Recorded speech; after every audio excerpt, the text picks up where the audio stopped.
VR and AR seems to be the next big trend.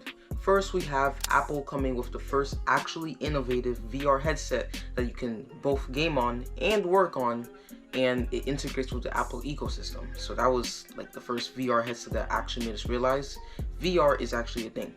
And then we have Meta making these glasses with hidden displays. You can text with your glasses without people knowing. So yeah, that's also very innovative. But that was Apple and Meta. What about Android? This is where Samsung comes in, making the first VR headset that runs on Android XR. This is the Galaxy XR.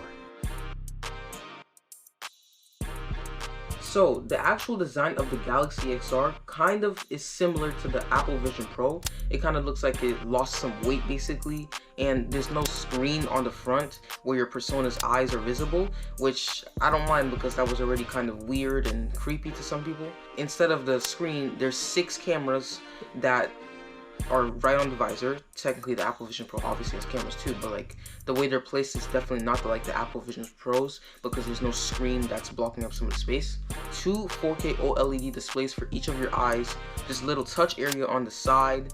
There's spatial audio speakers.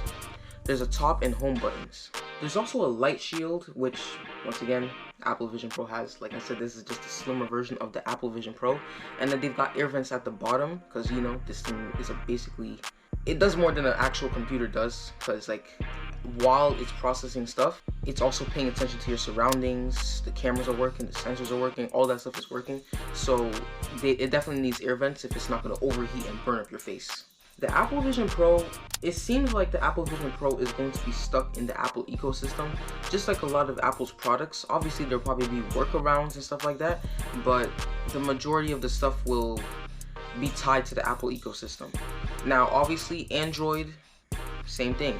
But the difference between Android that we've all known for years is that there's lots of other companies who are making stuff on Android platforms. So that means there's more versatility, there's more reliability, there's more options. So with the Galaxy XR, it doesn't come as a surprise to me that it seems like it's already gonna do more than the Apple Vision Pro. Yes, the Apple Vision Pro seems premium. It seems more premium in my eyes. Not because it's Apple, I'm not biased. Because in general, like the feel of the Apple Vision Pro, the software, the Galaxy XR software is also pretty good, but the Apple Vision Pro, for its price tag, just feels more premium. I guess that's why it's more expensive too.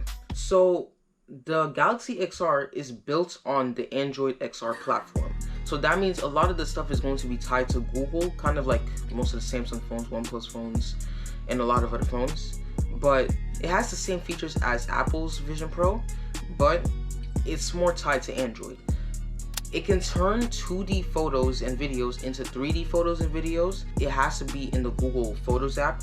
As of now, there's no real Samsung Gallery app for the Galaxy XR that you can turn photos into 3D and stuff like that. Since this is Google, it's also very much tied to Google Maps. So that means you can basically be in Google Maps and like have a 3D view. It's like you're watching, it's like you're flying over the city. Obviously the quality is pretty good quality for like something like a first generation product, but obviously it could be better. The resolution, I feel like it's just a little lowly-poly, but then again it's like that on the phones too. And then it's got circle to search, just like Apple's Vision Pro has Apple Intelligence. It's got Google Gemini and Street View. You can ask about stuff inside maps to Gemini. Like you can ask Gemini, like for example, the Brooklyn Bridge, what's the best path to walk to it, stuff like that. They showed that in the trailer. So it's not just in Google Maps. Gemini is basically integrated in everything. The same way Apple always says for its new products that they're built for Apple Intelligence for the ground up. This Galaxy XR headset is definitely built for Gemini from the ground up.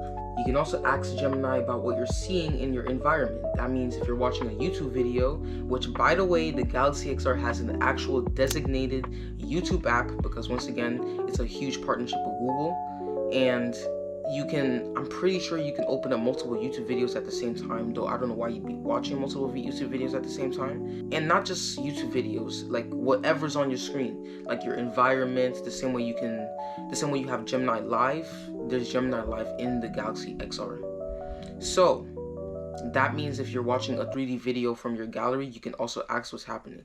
So if you were playing a game or something like that and you forgot how to play the game, you can ask Gemini to help you learn that game again. Now, this is something that's actually, I guess you could say, useful. There's actually 3D video editing, which the Apple Vision Pro lacks. I don't know if some developer is going to make an app for the Apple Vision Pro that's going to be able to do that. But the difference between the Apple Vision Pro and the Galaxy XR is that the Galaxy XR, Samsung partnered with a bunch of different companies.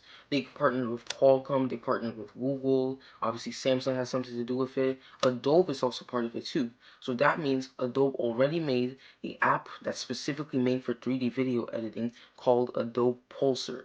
And when you get the Galaxy XR right now, you can get 12 months of that for free, and you can edit 3D videos. Obviously, it's not like you're editing on Final Cut Pro or Premiere Pro or DaVinci Resolve, but it's actually nice that you can actually edit 3D photos and videos, and I'm pretty sure you can export those and post on YouTube. So that's something that the Galaxy XR definitely does better. Now for the actual tech, there's 4 eye tracking cameras. They've got depth sensors, so you can make 3D photos and videos and stuff like that. As for the hand tracking, the Apple Vision Pro, they try and take your hand and keep it the way it is and cut it into your environment and what you're seeing. The Galaxy XR, Google and Samsung took a different approach. You don't see your actual hand, but you see a white outline of your hand. Maybe in the future they'll have the option to customize it to be a different color, but as for now it's just white, or you could say silverish. As for performance, it's got 256 gigabytes of storage, which you could say is enough for a first generation product, because it's not like there's a lot of apps. Like there's a Play Store designated for the Galaxy XR with apps specifically made for it, because you know it's a whole 3D thing. It's not like a 2D phone thing, right? So there's a whole Play Store. So 256 gigs of storage is actually a lot for photos and videos and stuff like that. And just like the Apple Vision Pro, it has 2.5 hours of battery life with an external battery, and the battery kind of looks like the Apple Vision Pros too.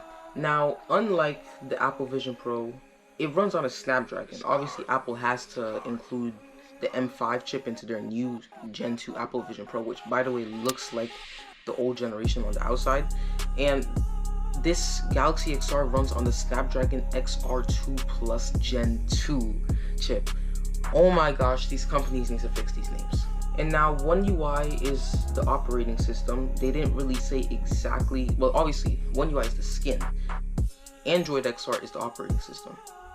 So it runs One UI. They didn't specifically state exactly which One UI it is.